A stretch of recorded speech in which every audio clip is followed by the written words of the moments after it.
નમસ્કાર દર્શક મિત્રો, હું છું ગોહિલ પિનાકીન જુનિયર બચ્ચન. એટલે આપણે એસટી ડેપો દ્વારા સ્વચ્છ ભારત અભિયાન કે અત્યારે જોઈ શકો છો કે ભાઈ અહીંયા અત્યારે આટલી બધી કાચની સુવિધા છે, પ્લસ અહીંયા હાથ ધોવાની સુવિધા છે. તો આપણી સાથે ખાસ આ એસટી ડેપો દ્વારા યાત્રિકો છે. સાહેબ, આપણું શુભ નામ?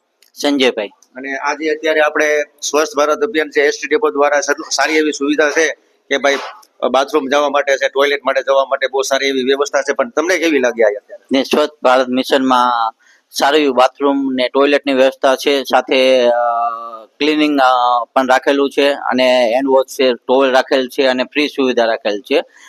પબ્લિકો માટે બહુ સારું છે. એસટી અને જીએસઆરટીસીના ડેપોમાં જે આવતા બધા પેસેન્જરો માટે પણ સારું છે, અને આના લીધે ગવર્મેન્ટની આવક પણ થશે, વધુ પેસેન્જરો પણ આવશે. પ્રાઇવેટમાંથી ગવર્મેન્ટમાં બસ મુસાફરી પણ બધા કરશે.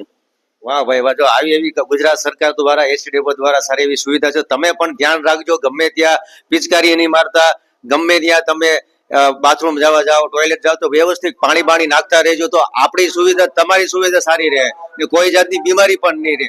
તો એસટી નિગમને દ્વારા ખૂબ ખૂબ અભિનંદન. જય સોમનાથ.